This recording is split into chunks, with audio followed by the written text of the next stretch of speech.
G'day guys, welcome to the My Blue Heaven studio. I'm finally back in here. I haven't been in here for a while, so it's nice to be back. And given the situations of the weekend, Friday night game, I'm caught up all Saturdays. I'm heavily involved with senior local football, and then today, Sunday, I've got my youngest son's junior football. Weekends are really busy for me, and I must say, when you have a win like that, and we're not used to Friday night football, I must say I've been really happy this weekend. I didn't want to leave this review until tomorrow, Monday. That's a long time. That's a long time to wait. But at the same time, I haven't really come with a lot of preparation with this. No chance to watch the game again. But a lot of thinking time. I had to travel to Winchelsea from Werribee yesterday, which is a fair drive. And I thought about this game a lot. In the car, and I've thought about it a bit this morning as well. So I wanted to get it out now rather than wait. And obviously the overriding emotion at the moment is one of pure joy and where we sit. You look at that. You look at our record. 8-2. Then the last 2 weeks, you look at just the quality of the opposition. And I know the Sydney Swans aren't the best team in the competition, but they are such a formidable opponent, and we know that. Everyone knows that. I know we're getting a fair bit of stick at the moment from opposition supporters, but that's okay. That comes with the territory. Really, that comes with the territory. But we're we're allowed to feel excited. That's our role as fans. We can feel fucking any way we want. Really, we don't need any permission to feel the way we do, and to be able to beat Sydney on Friday night in the manner in which we did. We couldn't be anything but happy. If you still want to be cautious, which I am a little bit cautious about how the rest of the year looks, that's okay. But I just feel so safe at the moment in where we're heading as a football club. And the most powerful image for me, and the thing I thought about a lot yesterday, was that image of Greg Williams, Diesel, former great of the football club, now football director, with our senior coach, Michael Voss, arm in arm, leading our players off the field of battle. And the joy, I suppose the joy and happiness on both Diesel and Voss's faces. It looked like the joy of winning a grand final, to be perfectly honest, but it wasn't a grand final. But it was like last week, it was a significant moment. Friday night, 45,000 people, the whole football world glued, I suppose, to the screens. Large majority probably waiting for us to fall and fail. As a football team and a football club, it would have given them a lot of satisfaction.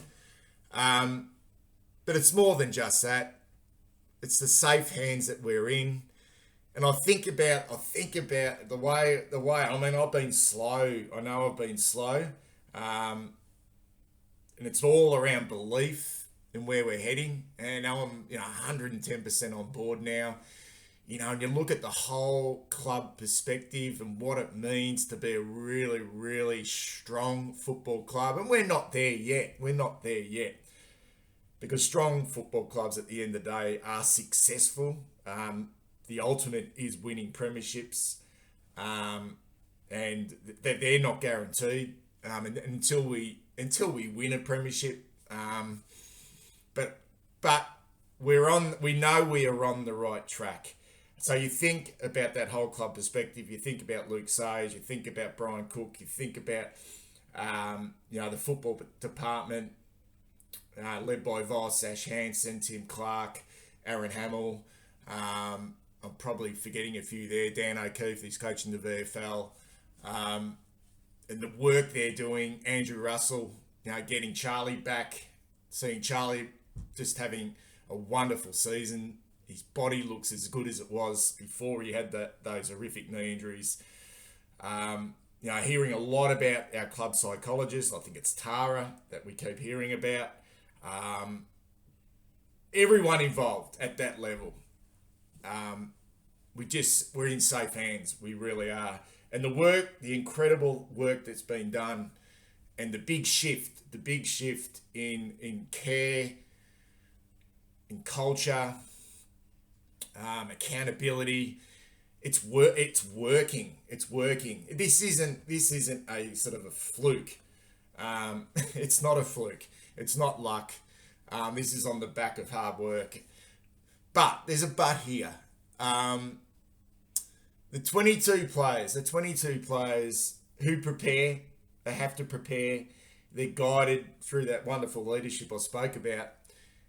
When they cross that white line, when we see them, we see the images of them in the room, moments before they have to come down the race and come on the Marvel Stadium. They're the ones essentially who have to execute on game day. They're the ones who are out there in the field of battle. They're the ones who are they're the club on game day. And everything rides on them. To get the 4 points and to do the club proud. And they did that. And that's a wonderful feeling. It must be a wonderful feeling with inside the club for a start, but for us supporters, it's even more powerful to see that in front of that huge audience against and I'm talking top quality opposition.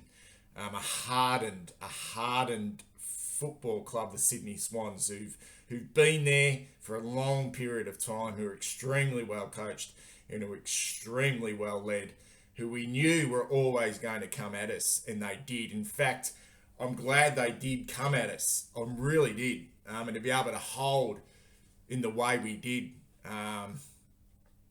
unbelievable. Just absolutely unbelievable. I go back to that point, though, the execution of the 22 players, and then we break that down even more.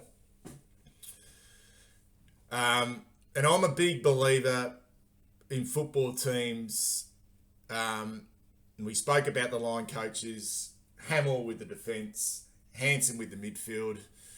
Not sure who's even... No, is it Tim Clark with the midfield and Hansen with the forwards? And this team within teams, those separate lines. And on Friday night, you could just see it. You could see the synergy within those groups.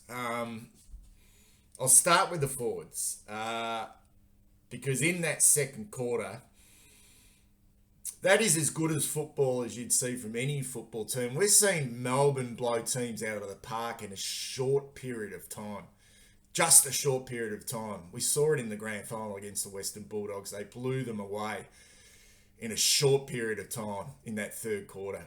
And this is what we're able to do on Friday night. It's not the first time we're able to do it. And obviously it starts from the midfield, but the pressure that was applied by our small forwards was great. And to see the way they're growing, Owies, Durden, Fisher, Chucky Motlop now, I thought was really good. He had his little moments. And hit the scoreboard as well. And Durden's ability to hit up the ground, become a presence, across the centre, see him in the back half. Owies hitting up as a small forward. Fisher having those little moments, did it against Richmond in the last quarter in round one, and to be able to score that goal when we really needed it in the last quarter must give him huge belief in the role he's playing for this football team, and not to forget Charlie Curnow. I mean, this is a big game by Charlie. It really is. I mean, last week he was huge in the fact that He brought the ball to the ground to get the Smalls involved, but he's one out at the moment. And you think about the McCartan brothers, think about Rampy and what he's been able to do for a long period of time to be a third man up. He took them all to the cleaners. His ability to create separation. Didn't mention Andrew Russell before as part of that back, the people behind the scenes. The job he's been able to do to get Charlie back to looking fitter and more dynamic than he was pre-knee injury. Just a marvellous performance by our forwards on the night. To be able to kick 100 points 2 weeks in a row without Harry. And also Jack Martin. Don't forget Jack Martin out of the team as well. A little bit of a makeshift forward half, and it's working. It really is. It gives us great confidence that when Harry comes back, we now get a different look, and Harry will come back, and we know that. But for Charlie to be able to be the sole big man down there, you just shake your head at the system in our front half, and you go to the mids, and we talk about reliability, and we've spoken about it for the whole year. Hewitt, against his former club, at not one stage did he looked overall. Cripps just led. We just want him to lead, really. I mean, we want him to be the best player possible, but he's essentially the captain of this football club. He didn't have a huge game by his standards, but the work he was able to do on the inside, which enabled others to have an impact. Kennedy early with his marking, thought he was really good, set up that game for us in the first half. And Walsh, who's been a little bit slow, playing a slightly different role, not probably getting to as many centre bounces as he has in the past, sort of starting on a half forward and then really, really working. I'm not saying he's magic, but really working his huge engine to be able to be damaging on the outside. And then our wingers starting to come into play as well. O'Brien, I thought worked into the game quite early, but worked into the game. His defensive running is just huge. His ability to push back, thought he was really good in that last quarter, helping out defensively. And Cottrell, I mean, let's not forget the game of Matthew Cottrell as well. And I mean, this is a bloke who's really, he doesn't have the greatest of abilities, but we know his one wood is his engine. But he made some significant impacts in that first quarter. Some significant plays in the air at ground level. And he's come a long way. This team is building. It's building. And I'm not going to forget the game of Tom DeConning either. Up against Hickey is a quality ruckman. He's only been back 2 weeks, but he's a quality ruckman. He's not the best ruckman in the competition, but he has caused setbacks in the past. And we know Laddams is no easy beat as well. So to be able to do what he did, 23 hit-outs, and to be able to clunk 4 contested marks, Harry-like. We didn't have Harry to push up the ground and do that. We had TDK, just clunking him in contested situations. It was absolutely huge. And we go to our defence, who I consider to be, we talk about our midfield being reliable. We talk about our forwards being hard-working and dynamic.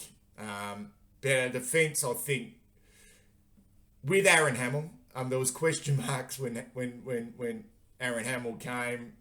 He's a forward. Why is he going to be our defensive coach? But the way this back six are operating, and this is without Liam Jones.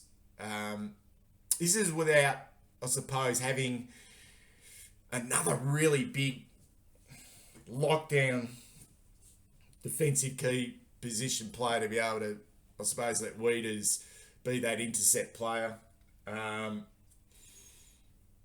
And maybe not even a lockdown medium-sized defender as well. The way they stood up in that last quarter, wow. The Swans were coming. They were coming. Weeders, Young, Stocker, Doc, Newman, all good in that last quarter. Hats off to them.